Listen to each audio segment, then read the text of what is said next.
We are going to have the open mic, which is where anyone who wants to say something, whether they want to ask a question to someone who spoke or just talk about something that moved them while they were listening to all of these testimonies, I'm calling them now, you can do so very soon. Just raise your hand if you'd like some more space on the mic. Question for Kennedy. Okay, even if it's a question for someone.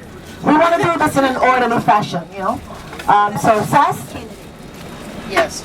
I really appreciate Kennedy and Mom. This question is for Kennedy. We had a chance to interact, and I know you're from Cincinnati, and that my question primarily is around your aspirations as you grow into young adult womanhood. I was curious because you have such a wonderful energy and creativity about yourself. If you had given a lot of thought to your profession, have you received revelation around who and what you aspire to be as you grow? Do you know what you want to do when you grow up? Yeah. Kind of question. That's what I'm asking. Please, any kinds of things. You may be involved in young entrepreneurship already. A lot of youth have their businesses and are running them. But I just wanted to get a sense of how I can support you if you're already kind of clear about something that you have gifted areas in. I've been knowing what I want to be since I was like Come up and come on. Oh, you've been doing this since when, baby? So this is important. Okay, this moment right here is very important. We as adults have to understand that when we're talking with young people, we have to ask questions that bring out the best in them. Stuff that will make them want to speak. You see how excited she got? She ran out of that chair so fast to answer this question. So tell us about it. Well, since I was 6, I always wanted to be an RN and study being a midwife. Ever since I was like probably 8, I've been been with my friends let's play hospital, let's play this and that, and I'd be the nurse or I always help somebody in school. I'd be the nurse in school, yeah. So I just been doing that instead of playing house. I just be playing nurse and I be watching movies about nurse. I just been looking up stuff and I fell in love with babies, so I was like I just want to be studying being a midwife. So. Thank you, Kennedy. Do we have any more questions or comments? Remember, this is a live studio audience. We're streaming live. You can't be boring. You can't be bashful. If you have a comment or a question, we need it now. Again, the website for those who are watching is youtube.com/Miss Peppy to you. That is MSPEPPY, the number 2 and a big U. All right? As usual, you can visit my site at www.peppypromotions.com. And for all things humanitarian, go to IGiveBlack.org. We want to shout out Africa for the Africans.org. And as we're on that subject, since I'm not getting any audience participation, shame on you. Give me a hand clap at least, please. Now it's time. Wheel of Fortune, the money. You know, you've been working so hard. We've been watching you. We've been getting your emails. We've been saving the dates for your conference calls. We've been calling you, texting you, stalking you, tweeting you. We've been on your website and listened to all that awesome music. We downloaded anything on your website in terms of preparing us for this tour. And even though this is my 3rd time, I found myself doing it as well, right? We know that you're organized. We know that you're a serious professional. We know that you're meticulous about the plans that you've made and you want to see that they are carried out to perfection. And sometimes that makes you a bit of a slave master. But we appreciate that because a lot of us who are passionate about anything, that's how we feel, that's how we react. When things are not being, exactly, when it's not happening the way we want it because we want it perfect, you know, people call us OCD, all kinds of stuff, but it's really the passion. So, I'm going to ask you 10 questions. You know that at the heart of this is passion. When did you realize that you had the gift of taking people back to the motherland? Wow, excellent question. 2005, when I took my ex-wife and a few of my co-workers to Senegal and South Africa. Then later on, that was May, And also in October, November, 4 November 2005, took them on a long journey. We did South Africa, Senegal, and Kenya. And that was a small group, but I was like, all right, this is good. That was the first attempt I made with bringing some people based on my 2004 experience. But in 2006, I realized that, in order to get people's attention, you have to build the professionalism, you have to build the documentation, you have to build your reputation and build your credibility. And it's no joke because you as a black man, it's rough sometimes. You just don't get the level of support you need. But that's the beautiful thing about living in Atlanta. I don't know if I could have pulled this off in New York City because I was around the worst of the people. And that's why I left and joined the Navy. But since I've been in Atlanta, I've been just linked with some of the most incredible people and people who have helped me since early 2000 learn my culture. So I'm hearing a lot of stories of things that's what I had to go through. Just being somebody in their mid-20s and not knowing their roots and things like that. And just being inspired by brothers who have study groups and things like that. And once I take the trip though, that's what was icing cake. It was like all these people knew so much more about Africa and so much into Africa. But once I made the trip, I sailed ahead of people because it's that practical experience that really drive you. Yes, Awesome. yes, that's right. All right, and so you answered several questions that I was going to ask, which is good. I like to ask these questions because he's speaking from the heart because not only did he address one, but he went on. So you mentioned that you've traveled to Senegal and other places. Why did you pick Ghana to be that African country that you would make it your practice to come back to every year? Because you've been other places. Why Ghana? What's so special about Ghana? Yes, Ghana is a special place, but before I even talk about Ghana, Senegal is what gave me an idea about that if I go to Africa, it's going to remind me of my roots in Jamaica. I left Jamaica when I was 11, and I love Jamaica. I mean, it's hard to just live from your birth to 11 years old, and you grew up around plushness and everything. We weren't rich, but I didn't know poverty. We were fine. And for you to just be taken away and brought to America, and your family saying that this is a better opportunity for you, and you're around people who joke about your accent for years. So that's why I'm so critical about many things because people say, oh, I don't understand. You have this strong accent and this and that for years, and this roughness in Brooklyn. But it's just that's what also just persevere you, that you just have to step your game up. Let's go. But, to answer your original question, that what really inspired me, it was just really those initial journeys because it really builds and it's just a growing process, and you have to really do it consistently. You can't just go to Africa one time and expect to just have a highest level of elevation. You have to consistently do it. Okay, awesome. So consistency is key. We know that, and those of us who are practitioners understand that if first you get it wrong, you just keep at it. So, in the 10 years that you've been doing this, can you estimate how many of our people you have taken over to Ghana? Absolutely, I know the exact number because we counted from 1 to 195. So we've done. This is the 10th journey. If I backtrack to the 9th journey, it was 180 of us all together in the 9th journey. So this year we have 15 fresh bodies. So that gives us 10 journeys, 195 different people have taken. And it's been an incredible experience. I mean, I could have never told people that we'd have accomplished this. I mean, the last 5 years I've been trying to quit the business. But it's like Tony Montana say, they keep calling me. They keep calling me in.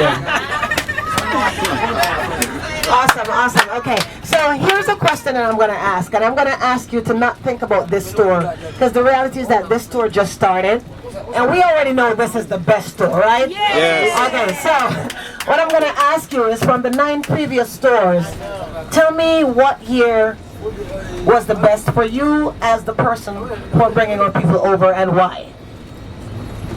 I think the people in 2007 have forced me to tell that 2007 was the best journey. But the reality of it is in December 2006 I went to Ghana. It was 8 of us, including my co-worker, that really inspired me to do this. But the 2007 journey hit me, and I gotta just big up to Brother Kidi Awadu because he gave me that media outlet. And I was still I'm a shy person, and just dealing with him has helped me cultivate. But we worked together hard, and I have no idea how it would end up being 42 of us like 10 months later. which is to me still impossible because with all my technology, with all the greatest level of Bomani technology for a decade, and it's not been able to reproduce that or out, you know. But at the same time, the best journey for me has really been October 2007 because that paved the way for what we have as an itinerary. Even though I tricked myself because I was like, we could build an itinerary 30, 40 people and we go around the entire country and everything. But then I realized that we're getting 15, 20, 18 and so on. So, but nevertheless, we still, I mean, it's so much to do in Ghana. It's like hard to cut itineraries. But yeah, 2007, 2008, and also July 2011 because that was the inception of our connection, my sister. And you know, in another lifetime, you know, you and I would be husband and wife, but in this lifetime, you're my sister, blood sister.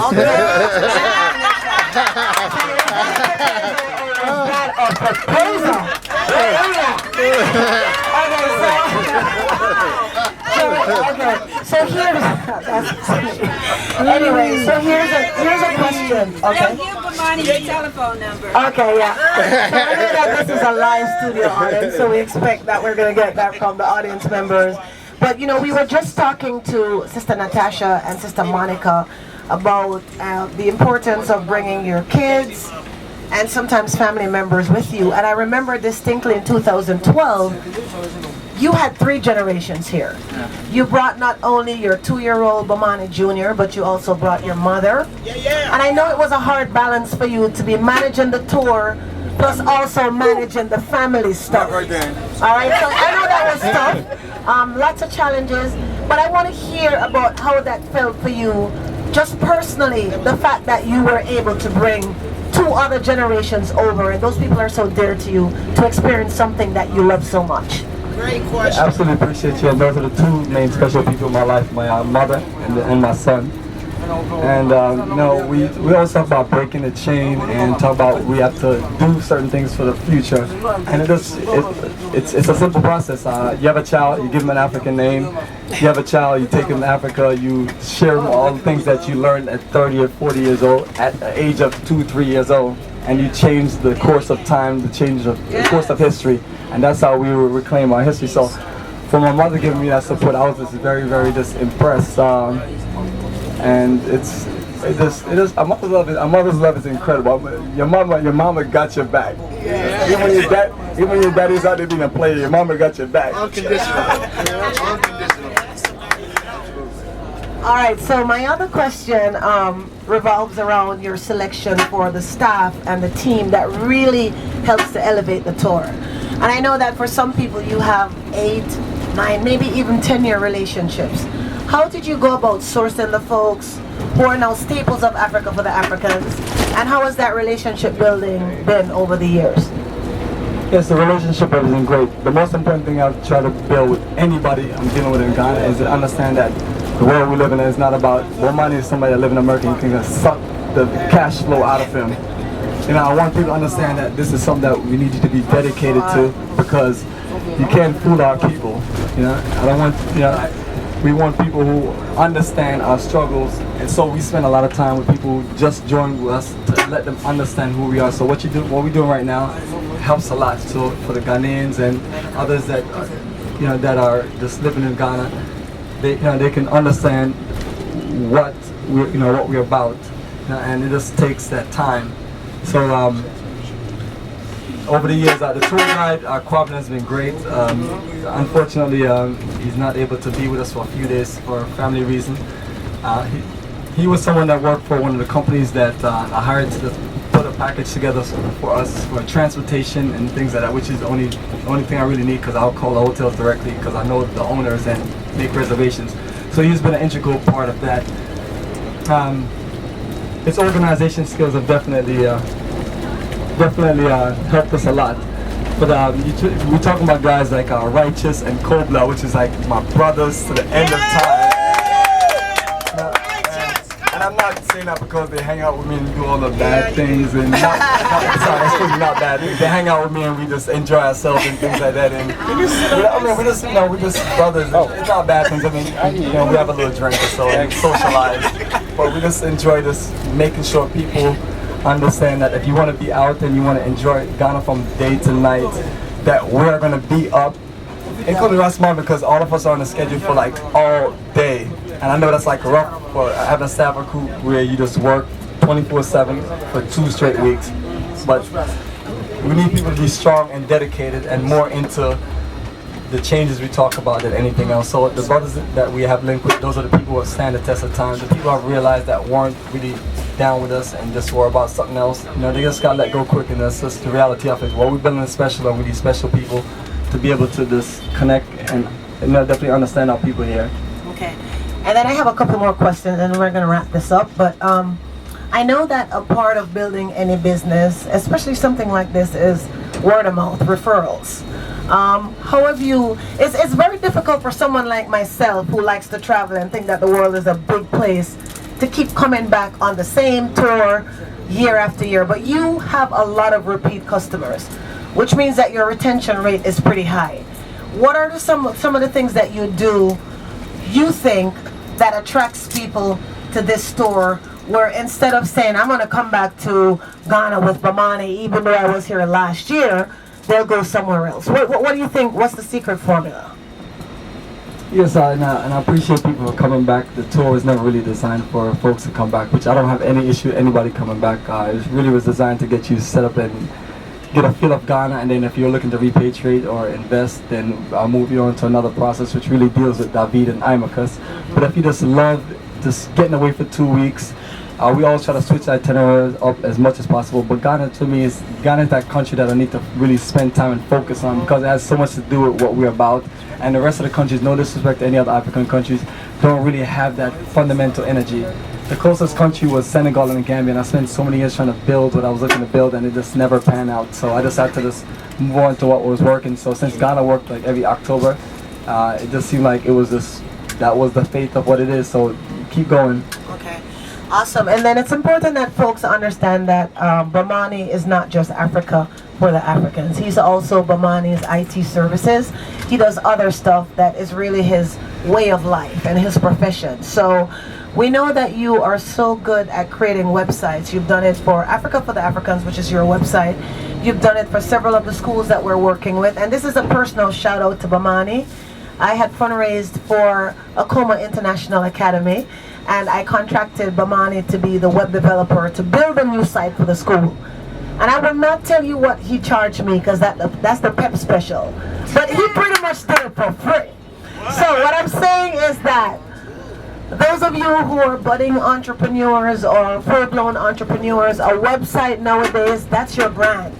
You have to have one, because that's the first thing anybody's going to ask you. Well, what's your website? And now they're getting social. What's your Twitter handle? What's your Facebook page? Because that's the era that we're in. So talk about your love of IT and how you mix the two to make it beneficial to you, because most people would have to contract someone else to do all the work that you do single-handedly to make the tour rock. Wow, and that's the thing about doing a 1-year pace. And that's why I lost my voice earlier, because I was doing a 1-year pace for May and October 2016, trying to just be ahead of time. I'm just going to actually repeat that question one more time, because I lost the train of thought. Okay, I was just saying that, how does it feel that you are the one who is also designing Africa for the Africans, because you have that IT background, versus contracting those services out? Because that's, people have been speaking that they've seen the card which you've created, or they've everything but the logo. Right. So he's done pretty much I think we did the logo. Yeah. So what I'm saying is that, and this is one of the things that I tell folks, because I'm a business person myself. This is on a side, but it's important. Is that, the saying, jack of all trades, master of none? That's real. Each of us have to find that thing. It could